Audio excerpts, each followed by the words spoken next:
Hallelujah. परमेश्वर की शांति यहोवा shalom नाम के अनुसार आपके जीवन में बहुतायत से बनी रहे। खुदावन यीशु का अनुग्रह आपके जीवन में हमेशा बहता रहे। हम चलेंगे, जो मूल वचन हमारा है याकूब की पत्री उसका 2 अध्याय और वचन 26। बाइबल यहाँ पे कहती है, अतः जैसे देह आत्मा बिना मरी हुई है, वैसा ही विश्वास भी कर्म बिना मरा हुआ है।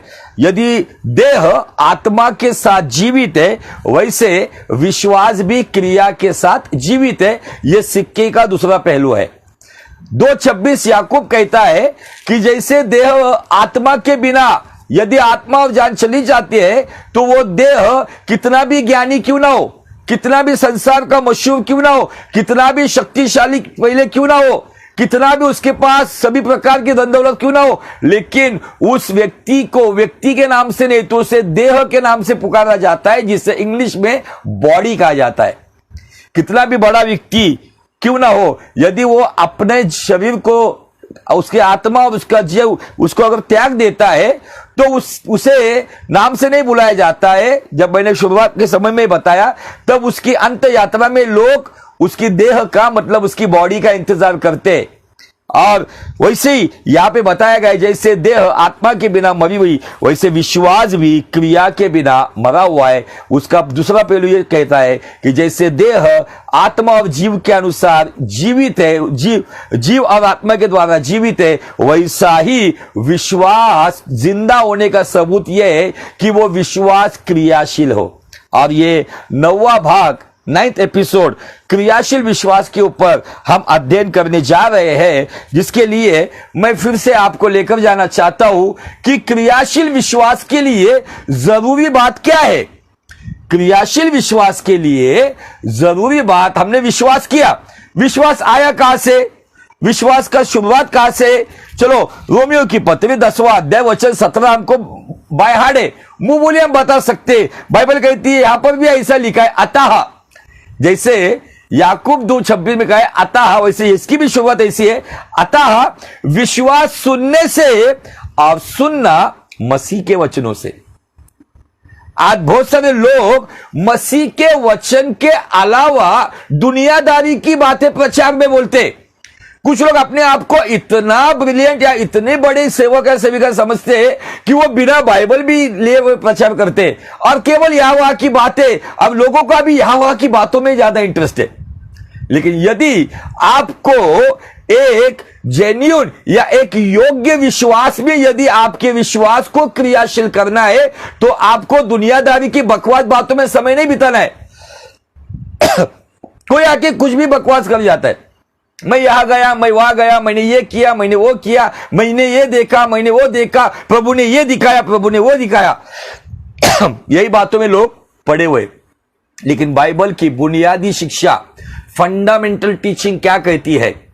रोमियो 10:17 में विश्वास सुनने से और सुनना मसीह के वचनों से।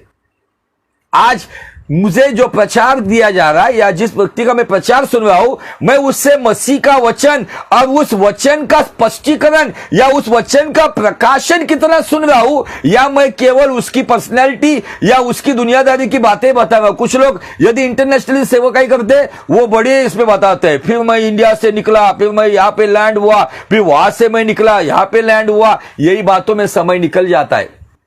मुझे आपको बताने अजीजों, हम उस समय में है, अंत के कगार में है।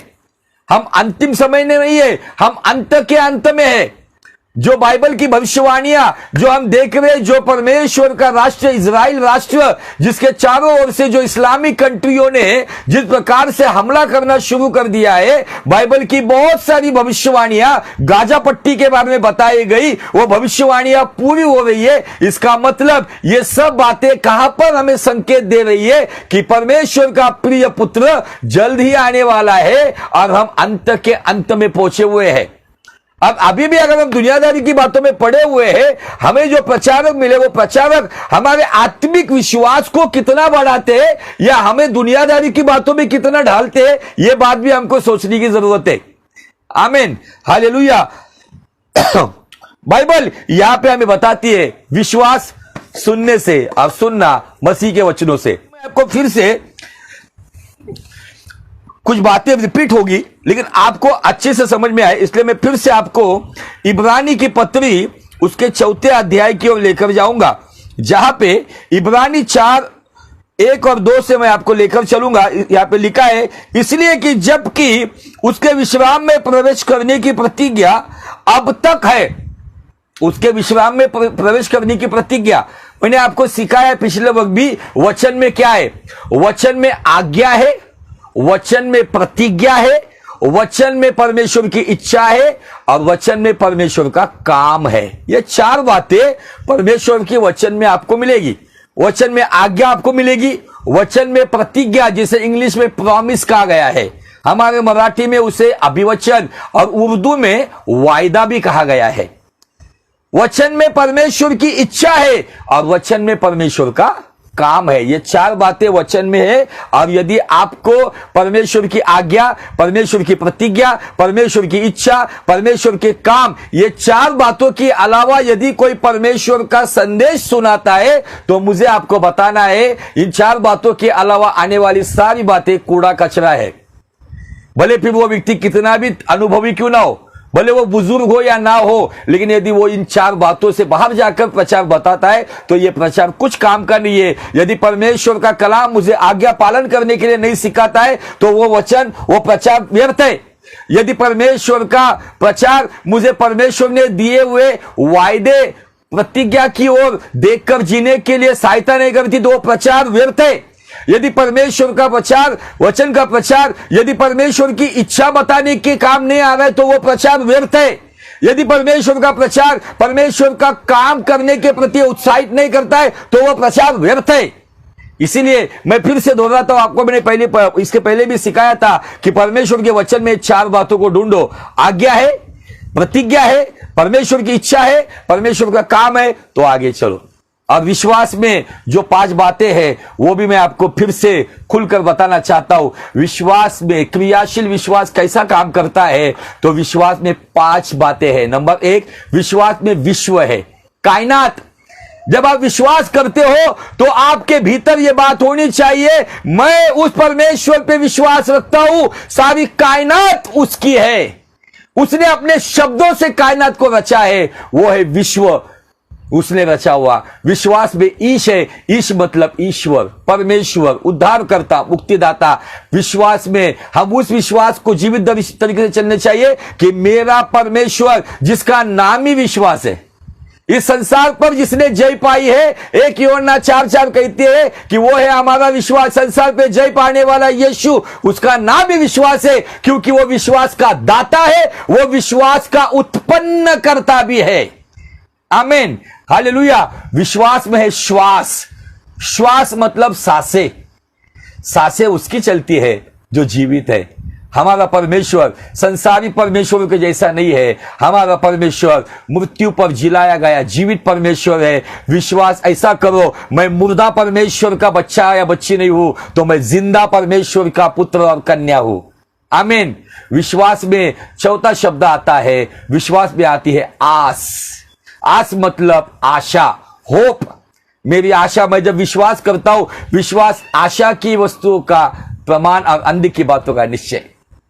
मेरे विश्वास में आशा होनी चाहिए, जिससे मैं प्रार्थना करूं, मैं आशा किसी इंसान से नहीं, मैं आशा विश्व विधाता ईश्वर जो जिंदा है उस पर मैं आशा रखता हूं। क्यों आशा रखता हूं? क्योंकि वो स्वर्ग में भी विराजमान है। और अंतिम बात जो विश्वास में आती है वो है वास, वो मुझ में वास करता है, वो मुझ में जीवित है, मैं उसमें हूं। वो कहता है तुम मुझ में और मैं तुम में रहूंगा। आमीन, हालेलुया। वो चाहता है इन दिनों में हम इस तरीके से विश्वास करें। आमीन। इस 4 अध्याय में शुरुआत में इब्रानी 4:1 में कहता है कि जबकि उसके विश्राम के प्रवेश करने की प्रतिज्ञा अब तक है। इजराइलियों के लिए विश्राम की प्रतिज्ञा किस बात की थी? कनान में जाने की, जहां पे दाखमधु और दूध की नदियां बहने वाली उस प्रतिज्ञा के देश में, प्रॉमिस लैंड के बारे में परमेश्वर ने मूसा के द्वारा इजराइलियों को बताया था। वो प्रतिज्ञा अब तक है। मतलब क्या, हमें कनान या इज़राइल या पैलेस्टाइन में जाना है? नहीं, हमारा कनान, हमारा सियोन, हमारा इज़राइल, हमारा परमेश्वर के राज्य में जाने का अनंत जीवन का वायदा है।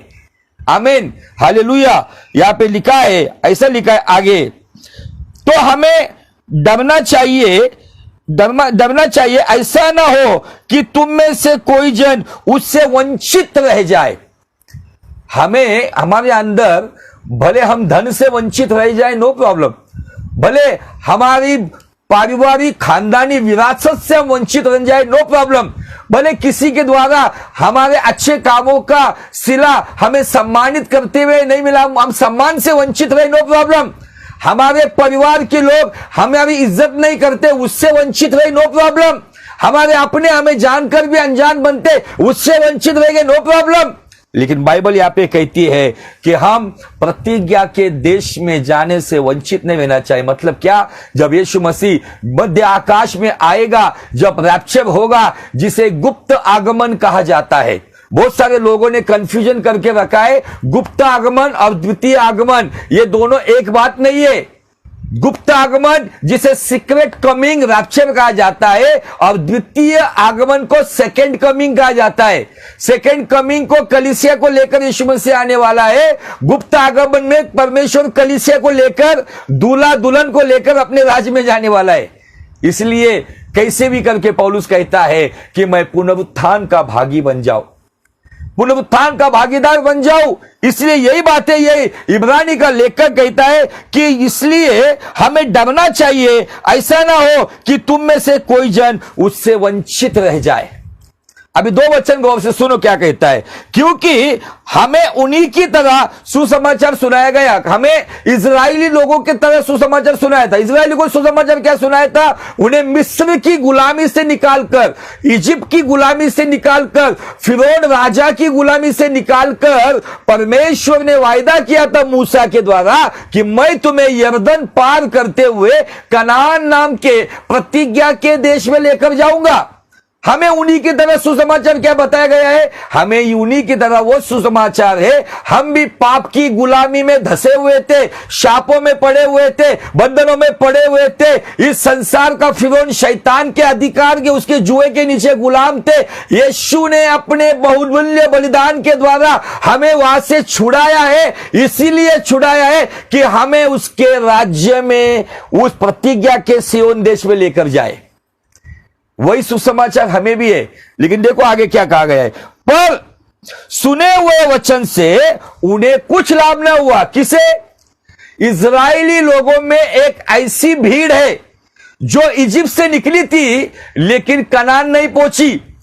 इजराइल लोगों में कुछ ऐसी संख्या शामिल है, कुछ ऐसी जनता उसके अंदर है जो मिस्र से तो छुटकारा पाए लेकिन कनान के आशीषित देश में नहीं पहुंचे। आज बहुत सारे लोग उद्धार तो पा रहे लेकिन उनके जीवन में वो अभी भी नाना प्रकार के बंधनों में पड़ने की वजह से गारंटी नहीं है कि वो परमेश्वर के सिय्योन देश में पहुंचे। अच्छी कब्रिस्तान में जाकर अच्छी फ्यूनरल करने से कोई परमेश्वर के सिय्योन देश में नहीं जाएगा। कब्रिस्तान में जाकर सिय्योन देश का गाना गाने से कोई सिय्योन देश नहीं जाएगा। उस व्यक्ति को अपने व्यक्तिगत जीवन में परमेश्वर के साथ उस वफादारी से चलना होगा, उसके वचन पर चलना होगा, तब जाकर वो सिय्योन देश का वारिस बनेगा। और वहां लेकर जाने के लिए कोई स्वर्गदूत नहीं आएगा, कोई भविष्यवक्ता नहीं आएगा। तो बाइबल जिक्र करती है तो वहां लेकर जाने के लिए खुद ब खुद परमेश्वर का प्रिय पुत्र यीशु मसीह आएगा। आमीन। ऐसा लिखा है, सुने हुए वचन उन्हें कुछ लाभ का ना हुआ, क्योंकि बहुत सारे लोगों की लाशें, उनकी लाशें जंगल में ही सड़ गई, वो यरदन पार करके कनान नहीं पहुंचे। आगे से क्यों लाभ का नहीं हुआ? क्योंकि सुनने वालों के मन में विश्वास के साथ नहीं बैठा। क्या नहीं बैठा? सुना हुआ वचन। विश्वास, रोमियो 10:17 में पौलुस कहता है विश्वास सुनने से आता है और सुनना मसीह के वचन से। यहां पे इब्रानी का लेखक कहता है उनको सुनाया गया लेकिन वो सुना हुआ वचन उनके लाभ का नहीं हुआ। क्यों नहीं हुआ? उसके पीछे का रीजन, उसके पीछे का कारण वो कहता है सुना हुआ वचन शायद दिमाग में बैठा होगा, लेकिन मन में नहीं बैठा। आज मेरा सवाल है अजीजों, हम कितने वचन सुनते हैं और कितने वचन को दिमाग में रखते हैं और कितने वचन को मन में रखते हैं। बाइबल कहती है, ज्ञान का बादशाह सुलेमान नीति वचन 4:23 में लिखता है, सबसे अधिक अपने मन की रक्षा कर, क्योंकि उसी के भीतर जीवन का मूल स्रोत है। आज ये मन छोटी छोटी बातों से डरता है, भयभीत होता है। ये मन अशुद्धताओं में, बंधनों में पड़ जाता है। ये मन लालच में, वासना में गिर जाता है। क्यों? क्योंकि ये मन में यदि वचन नहीं बैठा है तो ये मन बहकने वाला है। इसलिए फिल्मी गाने आते हैं, दिल तो पागल है। मेरे मन में कौन बैठा है? मेरे मन में बाइबल कहती है, इजराइलियों को सुना हुआ वचन, यहोवा पिता की ओर से मूसा के द्वारा आया हुआ वचन, बड़े बड़े मोजज़ात, बड़े बड़े चिन्ह चमत्कार देखने के बावजूद, लाल समंदर को अपनी आंखों से फटते हुए देखने के बावजूद, लाल समंदर में सूखी भूमि से चलने के बावजूद, चट्टान से पानी पीने के बावजूद, आसमान से मन्ना खाने के बावजूद, दिन में मेघ स्तंभ, रात में अग्नि स्तंभ के नीचे चलने के बावजूद, 40 साल तक कपड़े फटे नहीं, 40 साल तक जूते फटे नहीं, पैर के साथ साथ जूते भी बढ़ रहे थे, शरीर के साथ साथ कपड़े भी बढ़ रहे थे, लेकिन उसके बावजूद, इतने चमत्कार और इतने सुपरनैचुरल काम देखने के बावजूद इन लोगों की लाशें जंगल में क्यों पड़ी? क्योंकि सुना हुआ वचन। आज बहुत सारे लोग केवल चिन्ह चमत्कार भविष्यवाणियों पे मन लगाते, लेकिन वचन पे मन लगाने वाले बहुत कम लोग हैं। यदि मेरा ध्यान वचन की ओर होगा, हम कहने के लिए तो बहुत कहते, जिधर तेरा धन वहां पे तेरा मन। मेरा धन आज सांसारिक बातों में कुछ लोगों ने ऐसी सेवकाई लाकर रखी है कि इंसान को केवल रोटी, कपड़ा, मकान और उसके आगे की जिंदगी दिखने रही है। इस जीवन का अंत है। आज बहुत बड़ी बड़ी लाखों करोड़ों की बातें की जाती है, लेकिन क्या पता अगला पल हम देखेंगे या नहीं देखेंगे। ये बातें हमारे साथ नहीं आएगी। इसलिए जो हम लोग एक गीत हमेशा गाते हैं, आखिरी नरसिंगा फूका जाएगा, तेरा मेरा सबका यीशु जल्दी आएगा, तू कहां होगा। उसमें एक ऐसी लाइन है, तेरी दौलत तेरी शोहरत काम न आएगी, सब कुछ प्यारे तेरे साथ ना आएगी, सब चीजों का खात्मा जल्दी होने वाला है, तेरा मेरा सबका यीशु जल्दी आने वाला है, तू कहां होगा। आज मैं आपको थोड़ा सा जागरूक करते हुए बताना चाहता हूं, अजीजों, मेरे मन में सुना हुआ वचन बैठा है क्या? इसका दूसरा पहलू, जैसा याकूब 2:26 कहता है कि जैसे देह आत्मा के बिना मरी हुई है, वैसे विश्वास भी क्रिया कर्म के बिना मरा हुआ है। उसका दूसरा पहलू ये, जैसा देह आत्मा के साथ जीवित है, वैसे विश्वास क्रिया के साथ जीवित है। उसका यह भी पहलू बताना चाहता हूं, यदि सुना हुआ वचन मन में नहीं बैठा तो वो हमारे लिए प्रतिज्ञा के देश में जाने के लिए लाभदायक नहीं होगा। यदि सुना हुआ वचन मन में बैठेगा तो मेरे जीते जी यीशु आए या मरने के बाद यीशु आए, जो जिंदगी के साथ है, जो जिंदगी के बाद है, मुझे डरने की कोई बात नहीं। वो अपने सियोन देश में मेरी लाश को उठाकर भी लेके जाएगा, वो अपने सियोन देश में मुझे जीवित दशा में भी लेकर जाएगा। आमीन, हालेलुया। बाजों के शब्द में, दूतों की सेना में आएगा यीशु राजा, क्षण मात्र में रूपांतर होकर महिमा में जाएंगे। ये जीवित दशा में भी जाएंगे, यदि कब्र खुलकर भी लेकर जाएगा, जैसे भी लेकर जाए कोई बात नहीं है, लेकिन बात महत्वपूर्ण यह है, क्या मेरा और आपका विश्वास केवल विश्वास है या क्रियाशील विश्वास है? हमने कुछ विश्वास को देखा है, उसमें हमने देखा है अल्प विश्वास, जिसमें हमने देखा है अविश्वास, जो विश्वास नहीं करते, नास्तिक है। उसमें हमने और एक बात देखा, अंधविश्वास। अंधविश्वास क्या करता है पता है? अंध भक्ति करवाता है। अब वो अंध भक्ति करने वाला अंध भक्त बनता है। इसलिए लोग आज तेल, पानी, नमक, आटा, प्रेयर शॉल, भविष्यवाणियां, केवल सेवक, इन्हीं बातों में पड़े हुए। ये अंधविश्वास है। आज बहुत सारे लोग कहते हैं हमारे पास हजारों की तादाद में लोग आ रहे हैं, उनके आने के पीछे का कारण यदि आप जाकर ढूंढोगे, वो यीशु से अधिक, यीशु के वचन से अधिक अपने व्यक्तिगत लाभ और ये तेल, पानी, नमक, साबुन को लेने के लिए जाने वाली भीड़ है। जहां पर हाथ रख के प्रार्थना करने के लिए 25-25 हजार लिए जाते हैं, जहां पर पैसों की सिवाय बात नहीं होती है, जहां पर ये अनॉइंटेड चीजें बेची जाती है। अनॉइंटेड बेचा जा सकता है क्या? इतनी सी बोतल 20-20 रुपए की तेल की बोतल बेची जाती है, मैंने पंजाब के अंदर एनोटेड साबुन बेचते हुए देखा है कुछ मिनिस्ट्रीज को, तेल के ऊपर अच्छा सील लगाकर एडवर्टाइज करके डिजाइन करके एनोटेड तेल की बोतल 500 रुपए को बेचे हुए देखा है। और ऐसे लोगों का बाजार फिलहाल गर्म है, क्योंकि वहां पर ये ऐसे लोग अंधभक्ति अंधविश्वास को फैलाते हैं, जिससे अंधभक्त पैदा होते, और ये अंधभक्त अंधभक्ति करते हैं। लेकिन धन्य वे लोग जो वचन पर विश्वास करते हुए वचन में मन में बिठाते हैं, वो क्रियाशील विश्वास के परमेश्वर के भक्त है। आमीन, हालेलुया। शायद मेरी ये बातें शायद किसी को हजम नहीं होगी, नो प्रॉब्लम। मैं किसी मनुष्य को खुश करने के लिए प्रचार करता ही नहीं हूं, मैं वो प्रचार करता हूं। मैंने आपको मैं थोड़ा सा मेरे जीवन में परमेश्वर ने जिस वचन के द्वारा मुझे अगुवाई की, मैं उस वचन को आपके सामने थोड़ा सा पढ़वाना चाहता हूं। थिस्सलुनियों की किताब में आपको मैं उस थोड़ा सा विषय से अलग होकर चलेंगे हम, लेकिन ये वचन है जिसके द्वारा मैं परमेश्वर की सेवकाई में चल पाया हूं। थिस्सलुनियों की पत्री उसका 2 अध्याय और वचन 4 से आगे मैं आपके लिए पढ़ना चाहता हूं। थिस्सलुनियों की पहली पत्री उसका 2 अध्याय वचन 4 से लेके आगे सुनो। 3 से पढ़ता हूं आपके लिए। क्योंकि हमारा उपदेश ना भ्रम से है और ना अशुद्धता से है और ना छल के साथ है, पर जैसा परमेश्वर ने हमें योग्य ठहराकर सुसमाचार सौंपा है, हम वैसा ही वर्णन करते हैं। और इसमें मनुष्यों को नहीं, गौर से सुनो, मनुष्यों को नहीं परंतु परमेश्वर को जो हमारे मनों को जांचता है प्रसन्न करते हैं।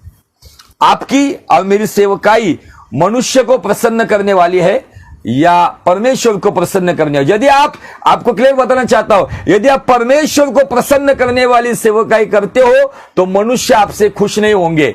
जो भौतिकवादी है, जो भौतिक बातों में अपना मन अटकाए हुए, रोटी कपड़ा मकान खाना पीना जिंदगी एकदम आइष्ट गुजारनी है, वो लोग इसको महत्व नहीं देंगे। हाँ, उनको अगर खड़ा करके कोई भविष्यवक्ता कहेगा, सिस्टर प्रभु मुझे ये दिखा रहा है, आपको ये मिल रहा है, ब्रदर प्रभु मुझे बता रहा है, आपको 4 महीने में वो मिल रहा है, ये लोग वहां पे बहुत आनंदित होते हैं। लेकिन यदि कोई प्रचारक अपने पापों को मानकर पश्चाताप या मन फिराकर परमेश्वर की राह पे आ जाओ, क्योंकि यीशु जल्द आ रहा है, वो सबका न्याय करने वाला है, ये बातें लोगों को हजम नहीं होती है, ये बातें लोगों को कड़वी लगती है।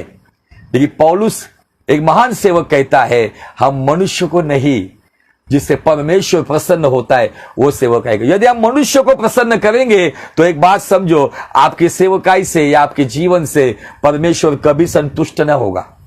यीशु मसीह क्या कहता है यूहन्ना 8:29 में, जिसने मुझे इस संसार में भेजा है, जिसने मुझे कभी अकेला नहीं छोड़ा, जो सर्वदा मेरे साथ है। क्यों? क्योंकि जो उसको भाता है वो मैं सर्वदा करता हूं।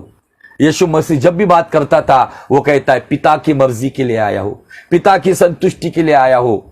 पिता ने भी आसमान से आवाज देकर कहा कि ये मेरा परम प्रिय पुत्र है जिससे मैं संतुष्ट हूं। सवाल यह है, यीशु मसीह सेवा करके चला गया अपने राज्य में, पिता की दाहिनी ओर उसने अपने आत्मा को भेजा है, अभी उसी आत्मा को लेकर हम चल रहे। सवाल यह है कि क्या पिता हमारे जीवन से संतुष्ट है? आज इन बातों को सोचना बहुत जरूरी है, लेकिन आज कुछ बातों में लोग पड़े हुए हैं। मैं ये बातें क्यों बता रहा हूं, मैं थोड़ा सा आज को अलग रीति से क्यों लेकर जाना चाहता हूं, क्योंकि परमेश्वर चाहता है कि हम कुछ बातों को अच्छी तरीके से समझे। एक वचन मैं और आपके लिए पढ़ना चाहता हूं, और वो है यिर्मयाह नबी का 15 अध्याय और वचन 16। तेरे वचन मेरे पास आए। क्या कह रहा है वो? इतना बड़ा भविष्यवक्ता, यशायाह के बाद श्रेणी में आने वाला 2 नंबर का भविष्यवक्ता, वो कहता है, जब तेरे वचन मेरे पास पहुंचे तब मैंने मानो उसे खा लिया। शायद आपने इस वचन को मेरे मुंह से बहुत बार सुना होगा। आप कहेंगे क्या पका रहे बार बार वही वचन बताकर? मैं आपको ये वचन इसलिए बता रहा हूं ताकि आप समझ जाओ। देखो, किसी हमारे बहन ने पोस्ट करके भी डाला है, जब तेरे वचन मेरे पास पहुंचे तब मैंने मानो उसे खा लिया। तेरे वचन मेरे मन के हर्ष और आनंद का कारण हुए, क्योंकि हे सेनाओं के यहोवा मैं तेरा कहलाता हूं। मैं सेनाओं के यहोवा का कब कहलाऊंगा? गाना गाना अच्छा है ना? तू मेरा है मैं तेरा हूं। ये गाना अच्छा है, लेकिन अकॉर्डिंग टू वर्ड, वचन के अनुसार मैं यहोवा का या यीशुआ का या पवित्र आत्मा का कैसे कहलाऊंगा? तेरे वचन जब मेरे पास पहुंचते हैं, फिर वो कड़वे हो या मीठे हो, मुझे चुभने वाले हो, मुझे काटने वाले हो, मुझे जलाने वाले हो, कैसे भी हो, वो वचन मेरे पास आते तो इर्मिया नबी कहता है मानो मैंने उसे खा लिया। आज बहुत सारे लोग केवल उपदेशों को सराहते हैं, उसकी प्रशंसा करते, वाह पास्टर जी बहुत अच्छा संदेश था, आज का बहुत सुंदर संदेश था। लेकिन मुझे आपको बताना है, बिरयानी की खुशबू की तारीफ करने से पेट नहीं भरता है जब तक बिरयानी हमारे पेट में नहीं जाती है। आज बहुत सारे विश्वासी ऐसे हैं जो बिरयानी को सूंघ कर चले जाते हैं, जिसकी वजह से उनका आत्मिक पेट जो है ना वो खाली है, इसलिए उनका इनर मैन, उनका आत्मिक मनुष्य, वो कहीं ना कहीं भीतरी मनुष्य कमजोर होते जा रहा है। बाहर से तो ताकतवर है, लेकिन अंदर से आत्मिक मनुष्य कमजोर हुआ है। इसलिए छोटी छोटी बातों से उनका मन डरता है, वो सोच में पड़ जाते हैं, चिंताओं में पड़ जाते हैं, परेशानी में पड़ जाते हैं। क्यों? क्योंकि उनकी आत्मा को खुराक नहीं मिलती है। इर्मिया अपनी आत्मा को खुराक देकर कहता है, और वहां पे बहुत सुंदर बात कहता है, तेरे वचन मेरे मन के हर्ष, तेरे वचन मेरे मन का हर्ष, और आगे दिया है आनंद का कारण हुए। हमारे मन का हर्ष और आनंद क्या है? खाना पीना, घूमना, मजा करना, मौज करना, यह है तुम्हारे और मेरे मन का आनंद। यदि हम सच में जेन्युइन यीशु के पीछे चलने वाले, तो जब भी खुदा के वचन आते, वो वचन हमने केवल सुनना नहीं चाहिए, खाना चाहिए, ताकि वो वचन हमारे भीतर, हमारी रूह तक पहुंचे। तब जाकर ये वचन हमारे मन के हर्ष और आनंद का कारण हुए, क्योंकि हे सेनाओं के यहोवा, इसी के कारण मैं तेरा कहलाता हूं। यहां पे बहुत सुंदर और छोटा रेवलेशन देना चाहता हूं। आदि में वचन था, वचन परमेश्वर था, वचन सब कुछ था, वचन के द्वारा सब कुछ हुआ, और ऐसा कह रहा है वचन देहधारी हुआ, और वो वचन यीशु मसीह है। बराबर, वचन यीशु मसीह है। जब मैं वचन को लेता हूं, जैसे यीशु ने कहा ये मेरा देह, मेरी रोटी, जितने बार तुम खाओगे मेरे स्मरण में खाओ। बराबर, हमें यीशु मसीह को खाना मतलब क्या? उसके वचन को हमारी रूह को खिलाना। जब उस वचन को हम अंदर लेते हैं, मतलब यीशु को अंदर लेते हैं, जब यीशु को अंदर लेते हैं, तो दुनियादारी हमारा मन का हर्ष आनंद नहीं बनता है, तो यीशु मसीह हमारे जीवन का, हमारे मन का हर्ष आनंद बनता है। कुछ लोगों का इन दिनों में हर्ष आनंद केवल मोबाइल बना हुआ है, मोबाइल की बातें, इन बातों में लोग पड़े हुए, उन्हीं बातों में आनंद करते हैं। लेकिन यह आनंद केवल क्षणिक है, कुछ पल का है, कुछ समय का है। लेकिन जिसके पास परमेश्वर के वचन का हर्ष आनंद है, वो अकेला रहे या किसी के साथ रहे, हालात अच्छी हो या बुरी हो, वो परमेश्वर के वचन में आनंद करता है, मतलब यीशु मसीह में आनंद करता है। आमीन, हालेलुया, प्रेज़ द लॉर्ड। मैं थोड़ा सा आपको बताना चाहता हूं कि कभी कभी हमारे जीवन में वचन क्यों नहीं अंदर तक जाते, वचन क्यों नहीं मन में बैठते। यदि वचन मन में बैठा तो विश्वास जिंदा हो जाता है। विश्वास को सांसें कौन देता है? विश्वास को हाथ पैर चलाने के लिए ताकत कौन देता है? तो विश्वास को हाथ पैर चलाने के लिए परमेश्वर का वचन का खुराक की ताकत देता है। परमेश्वर का वचन जीवन का जल है, बराबर। परमेश्वर का वचन जीवन की रोटी है। परमेश्वर का वचन अग्नि के समान है। परमेश्वर का वचन दोधारी तलवार है। परमेश्वर का वचन मधु से मीठा है। ये सब बातें वचन में है जो हमारी आत्मा को खुराक देती है। और जब हमारी आत्मा में जिस विश्वास से हम चलते, उस विश्वास में एक ताकत आती है, बूस्ट हो जाता है वो विश्वास। और जब हमारे सामने बीमारी है, शैतानी परेशानी है, रुकावट है, हम उनसे डरते नहीं है। हम दाऊद के समान उसका सामना करते हुए कहते हैं, युद्ध तो यहोवा का है, फतेह हमारी है। ये कब होता है? दाऊद ने अपनी फतेह घोषित कर दी थी लड़ने से पहले। क्यों? क्योंकि उसकी रूह को परमेश्वर के वचन की खुराक मिलती थी, और उस रूह में जिस विश्वास से वो चलता था, वो विश्वास दिन ब दिन मजबूत होते जाता था। इसलिए उस बलवान महावीर से दाऊद डरा नहीं, क्योंकि भले ही गोलियात शरीर से राक्षस था, लेकिन दाऊद आत्मा में राक्षस था, इसलिए वो डरा नहीं। आज आप शरीर से कैसे हो मतलब नहीं उससे कुछ, लेकिन आत्मिक जीवन में आप कैसे हो ये बहुत मायने रखते हैं। आमीन।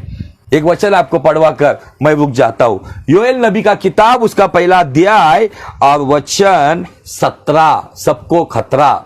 सुनो, योएल 1:17 गौर से सुनो।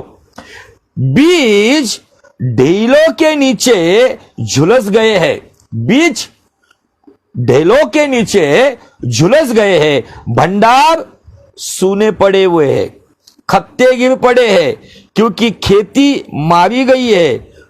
पशु कैसे कराते, झुंड के झुंड गाय बैल विकल है, क्योंकि उनके लिए चराई नहीं रही, और झुंड के झुंड भेड़ बकरियां पाप का फल भोग रही है।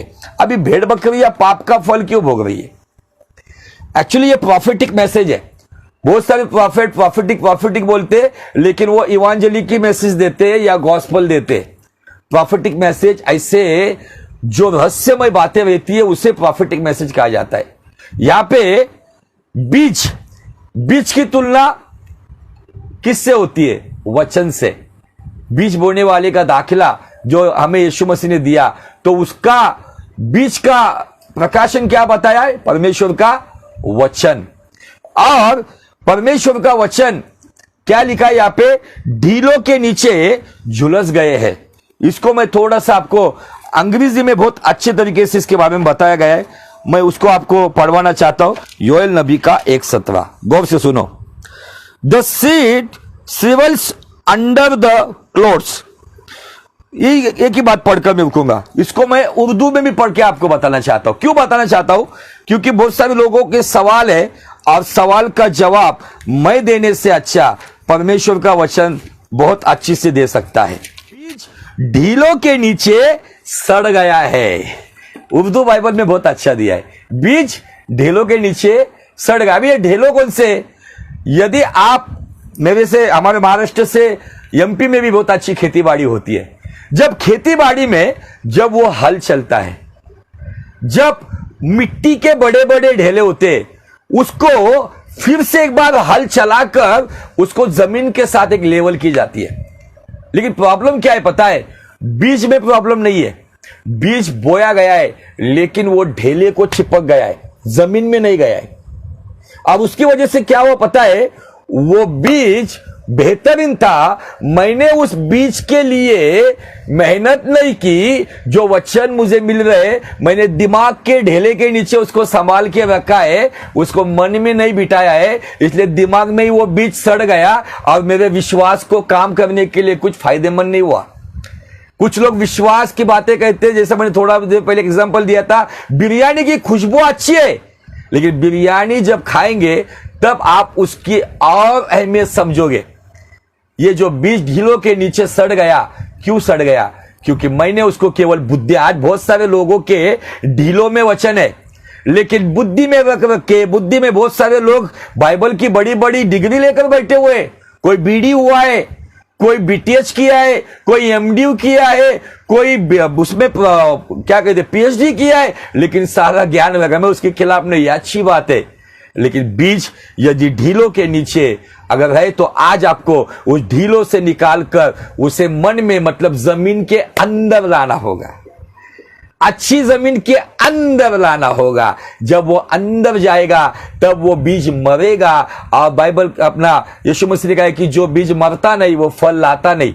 मैंने किसान को पूछा, जब गेहूं का एक दाना जब आप उसको बोते हो तो वो कितने दानों को जन्म देता है? तो किसान ने कहा लगभग 240 से 250 दाने उस भुट्टे को आते हैं जब एक गेहूं का दाना मरता है तब।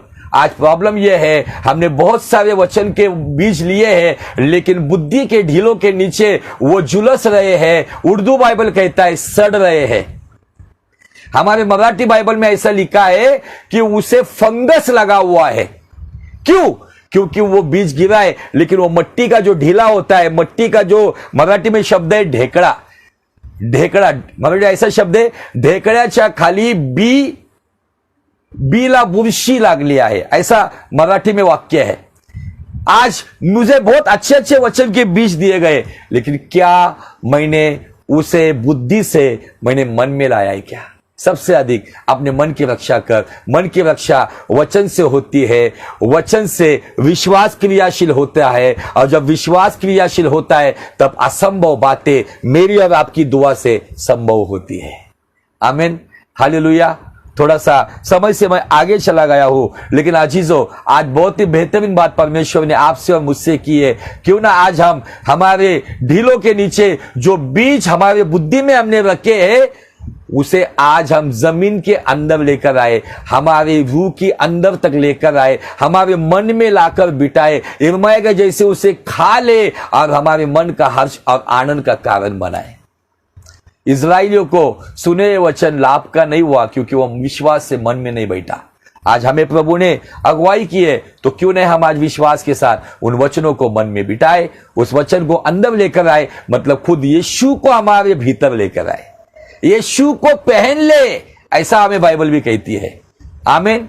लेकिन आज कुछ लोगों के ढीलों के नीचे बीज होंगे, ज्ञान के द्वारा, बुद्धि के द्वारा आइए, उसे मन में लेकर आए, हमारे रूह में लेकर आए, ताकि वो वचन अंदर जाकर हमारे अंदर हमारी आत्मा को और हमारे विश्वास को मजबूत और क्रियाशील करे। प्रभु करे इस वचन के द्वारा आपको बहुत बहुत आशीष मिले, वो आपको बहुत बहुत आशीष दे। अगर इस वचन के द्वारा परमेश्वर ने आपको छुआ, आपसे बातें की है, तो परमेश्वर की महिमा के लिए हो सके ज्यादा से ज्यादा इस वीडियो को आपके लोगों के साथ फेसबुक पर, व्हाट्सएप पर आप शेयर कर सकते हो। प्रभु आपको बहुत बहुत आशीष दे। May God